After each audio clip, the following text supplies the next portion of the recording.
कानपुर की सीसामऊ यूपी की 9 विधानसभा सीटों में सबसे हॉट सीट में शुमार है।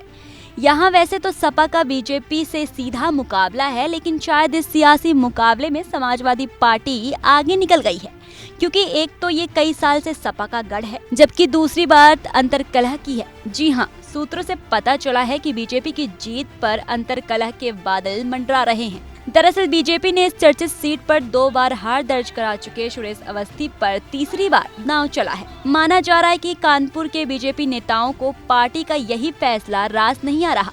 यही वजह है कि वो बीजेपी के शीर्ष नेतृत्व से नाराज हैं। सूत्रों से खबर है कि बीजेपी के पूर्व सांसद ने अपनी बेटी के लिए सीसामऊ सीट पर टिकट की दावेदारी की थी, जिसे नकार दिया गया। फिर बेटे के नाम की चर्चा हुई, लेकिन उसे भी बीजेपी ने नजरअंदाज कर दिया। जबकि दूसरी अंतरकलह की वजह पूर्व दलित विधायक को टिकट न देने पर है। कहा जा रहा है कि बीजेपी ने दलित पूर्व विधायक को इस सीट पर टिकट देने के लिए बुलाया था। मुख्यमंत्री ने उनके साथ मुलाकात कर फोटो भी खिंचवाई थी, लेकिन आखिरी वक्त में उन्हें भी टिकट नहीं दी गई।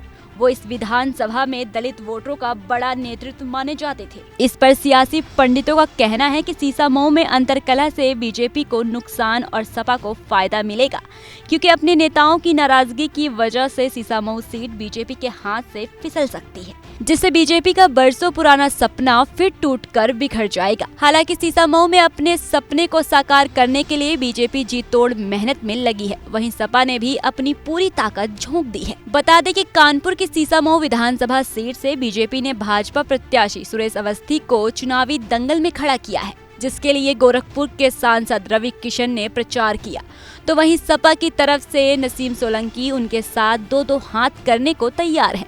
नसीम सोलंकी समाजवादी पार्टी के पूर्व विधायक इरफान सोलंकी की पत्नी है। बहरहाल बीजेपी के अंतरकलह की सुगबुगाहट का असर चुनाव में दिखता है या नहीं, ये सवाल अहम है। और उससे भी बड़ा सवाल ये है कि अगर बीजेपी के नेताओं में नाराजगी है तो क्या इसका फायदा सपा को होगा? क्या फिर से सीसामऊ में साइकिल दौड़ेगी या फिर कमल इतिहास रचेगा?